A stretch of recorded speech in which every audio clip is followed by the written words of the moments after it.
নমস্কার বন্ধুরা, আজ চলে এসেছি হাইব্রিড ভিঙ্কার পরিচর্যা নিয়ে।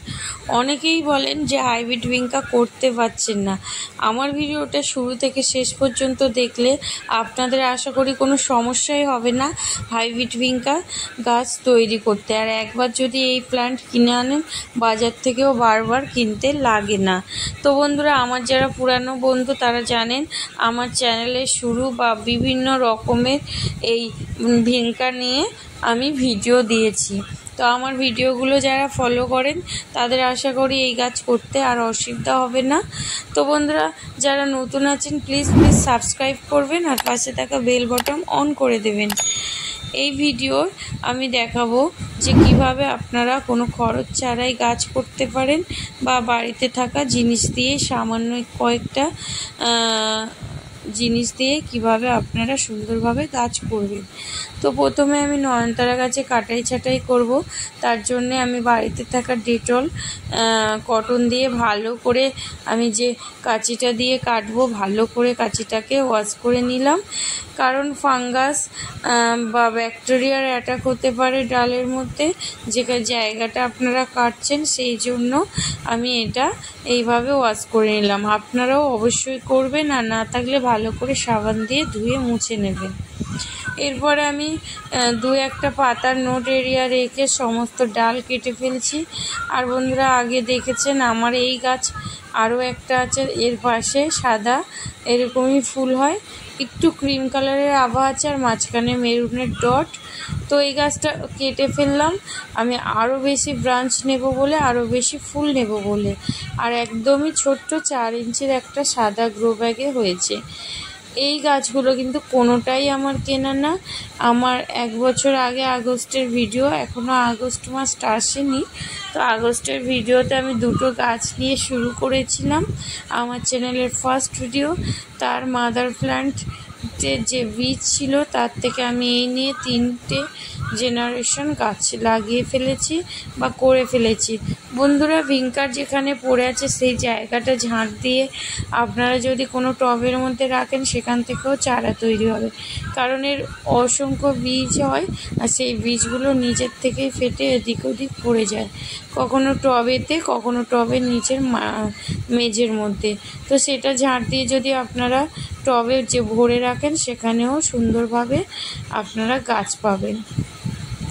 আর টবের মাটি গুঁড়াই করার আগে সবসময় শুকনো পাতা, আগাছা, গাছের ফুল পরিষ্কার করে নেবেন, কারণ এর একটা ফাঙ্গাস লাগার চান্স থেকেই থাকে। বন্ধুরা, কালারগুলো দেখছেন কত সুন্দর সুন্দর কালার এসছে। আর কোনোটাই কিন্তু আমি আর কিনিনি, আমার কাছে ছিল সাদার মধ্যে মেরুন ডট আর একটা পুরো পিঙ্ক কালার ছিল, গোলাপি কালার একটা। তো আমার চ্যানেলের ভিডিও দেখলেই দেখবেন 2টো কালার ছিল, আর সেটা থেকে এতগুলো কালার আমার অটোমেটিক হয়ে গেছে। আর বেগুনি কালার একটা ছিল, সেটা আমি বৃষ্টির জল থেকে নিচে নামাতে পারিনি, লেট হওয়ার কারণে, প্লাস্টিক পটে ছিল বলে ফাঙ্গাসের কারণে মারা গেছে। অতিরিক্ত জল এই গাছ পছন্দ করে না, সব সময় শুকিয়ে ফেলেই তারপরে জল দেবেন। আর দেখুন, এখানে একটা ছোট্ট স্নান করার যে মগ হয় তার মধ্যেই বীজটা লাগিয়েছিলাম। তো এখানে বেশ ফুলে ভরে আছে, তাও কাটলাম আরও কিছু বেশি ব্রাঞ্চের জন্যে। আর মাত্র 2 থেকে 3 ইঞ্চি মাটি আছে, তাতেই হয়েছে। এবার চলুন কাটাই করলাম। এর ফাঙ্গাস লাগার কথা বললাম, মাটি গুঁড়াইয়ের কথা বললাম, কিভাবে রাখবেন। আর অতিরিক্ত রৌদ্রেরও দরকার নেই গরমের সময়, আর বর্ষার সময় অবশ্যই শেডি এরিয়া চাই।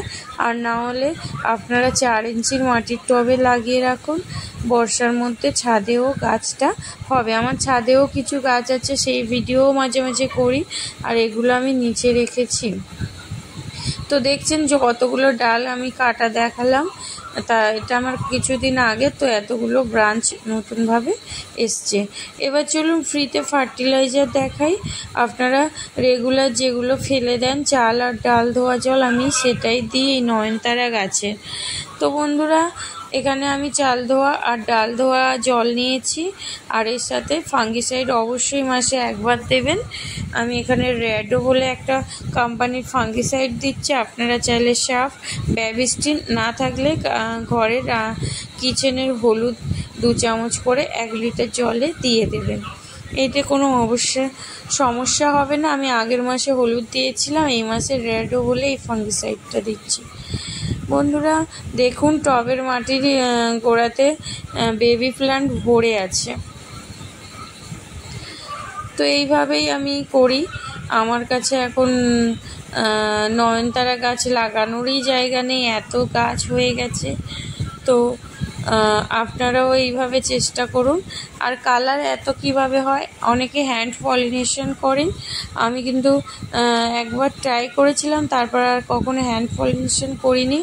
অটোমেটিক আমাদের বন্ধু আছে প্রজাপতি, মৌমাছি, বিভিন্ন পোকামাকড় যে ফুলের মধু খেতে আসে, সেটা থেকে আমার পরাগ সংযোগ হয়ে যায়। তো নমস্কার।